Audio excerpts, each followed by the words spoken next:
Hello guys, welcome to my YouTube channel. तो अगर आप हमारे चैनल पर पहली बार आए हैं तो चैनल को सब्सक्राइब करें और वीडियो को लास्ट तक ज़रूर देखें। तो आज हम करने वाले हैं भारत के महान्यायवादी से रिलेटेड कुछ इम्पोर्टेंट क्वेश्चंस को। तो आज का जो क्विज है वो बहुत ही इम्पोर्टेंट होने वाला है।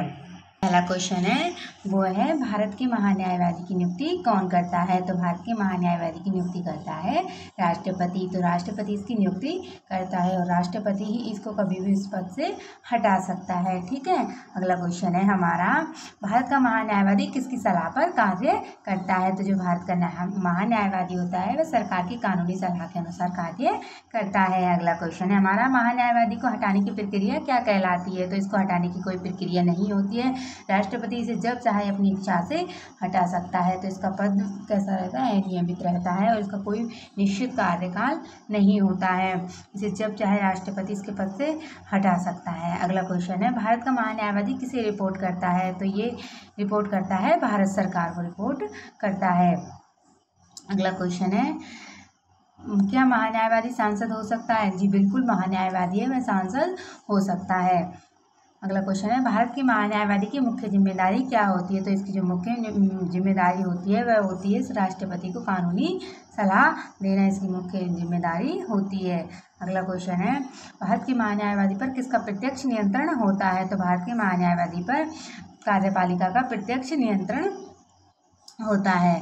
अगला क्वेश्चन है, क्या महान्यायवादी किसी निजी मामले में वकालत कर सकता है। तो इसको पूरा अधिकार होता है कि किसी भी निजी मामले में, बाहरी मामले में वकालत कर सकता है और पर किससे कर सकता है, ये सरकार की अनुमति से कर सकता है। अगला क्वेश्चन है, किस अनुच्छेद में महान्यायवादी का प्रावधान है। तो अनुच्छेद 76 के अंदर महान्यायवादी का प्रावधान है, इसके पद को दिया गया है। अगला क्वेश्चन है हमारा, महान्यायवादी को किन विशेष अधिकारों के अंतर्गत संसद में बोलने का अधिकार है।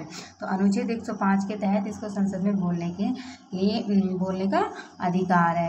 अगला क्वेश्चन है, क्या महान्यायवादी संसद में मतदान कर सकता है। तो हाँ बिल्कुल, जो महान्यायवादी है वह संसद के अंदर मतदान नहीं कर सकता है। ठीक है, अगला क्वेश्चन है, कौन तय करता है कि महान्यायवादी की सेवा की शर्तें क्या होंगी। तो राष्ट्रपति तय करता है कि इसकी सेवा की शर्तें क्या होंगी, कितने समय तक सेवा प्रदान करेगा, कितने समय तक ये अपने पद पर कार्यरत रहेगा, क्योंकि ये जो राष्ट्रपति है इसे कभी भी अपनी इच्छा से इसे इसके पद से हटा सकता है। अगला क्वेश्चन है, कौन सा पद भारत सरकार में विधिक सलाह पद, सॉलिसिटर जनरल का जो पद होता है वह होता है विधिक सलाहकार का सर्वोच्चतम पद होता है। अगला क्वेश्चन है, क्या महान्यायवादी न्यायपालिका का अंग होता है। तो जो महान्यायवादी होता है वह न्यायपालिका का अंग नहीं होता है। अगला क्वेश्चन है, महान्यायवादी की योग्यता वही है जैसे कि सुप्रीम कोर्ट के जज की योग्यता होती है। तो इनकी जो योग्यता है वो सुप्रीम कोर्ट के जज की योग्यता के बराबर होती है। अगला क्वेश्चन है, महान्यायवादी को किस प्रकार की सुरक्षा प्रदान होती है। तो इसको कार्यकाल की सुरक्षा प्रदान नहीं होती है, बाकी इसको संवैधानिक सुरक्षा प्रदान होती है, न्यायिक संरक्षण प्रदान होता है और संसद की सुरक्षा प्रदान होती है। अगला क्वेश्चन है, क्या महान्यायवादी को संसद में बोलने का विशेष अधिकार है। तो हाँ बिल्कुल, महान्यायवादी संसद में बोल सकता है। अगला क्वेश्चन है हमारा, भारत में पहला महान्यायवादी कौन था। तो MC सेतलवाड़ ये थे कि भारत के प्रथम महान्यायवादी थे। अगला क्वेश्चन है, क्या महान्यायवादी के पास कार्यपालिका पर नियंत्रण होता है। तो नहीं, महान्यायवादी का कार्यपालिका पर नियंत्रण नहीं होता है। अगला क्वेश्चन है, क्या महान्यायवादी संविधान संशोधन में भाग ले सकता है। तो महान्यायवादी संविधान संशोधन में भाग नहीं ले सकता है। अगला क्वेश्चन है, क्या महान्यायवादी संसद की समितियों में भाग ले सकता है। तो ये संसद की समितियों में भाग ले सकता है। अगला क्वेश्चन है, क्या महान्यायवादी किसी भी अदालत में वकालत कर सकता है। तो हाँ, महान्यायवादी जो होता है वह किसी भी अदालत के अंदर वकालत कर सकता है, कोई निजी हो या सरकारी हो, सब में वकालत कर सकता है।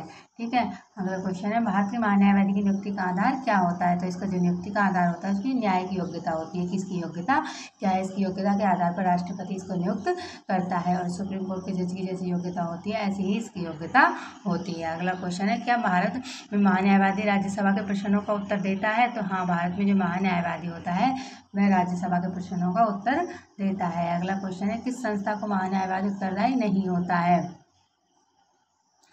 तो न्यायपालिका का जो महान्यायवादी होता है वो उत्तरदायी नहीं होता है। अगला क्वेश्चन है, कौन सा पद संवैधानिक नहीं है?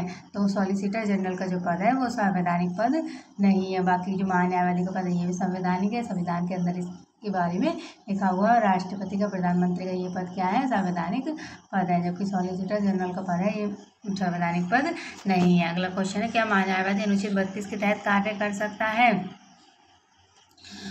तो केवल सुप्रीम कोर्ट के अनुरोध पर यह अनुच्छेद 32 के तहत कार्य कर सकता है। अगला क्वेश्चन, क्या महान्यायवादी को संसद के विशेष अधिकार प्राप्त हैं? तो हाँ, महान्यायवादी को संसद के विशेष अधिकार प्राप्त होते हैं। अगला क्वेश्चन है, क्या राष्ट्रपति किसी सांसद को महान्यायवादी नियुक्त कर सकता है? तो हाँ, राष्ट्रपति किसी भी सांसद को महान्यायवादी नियुक्त कर सकता है।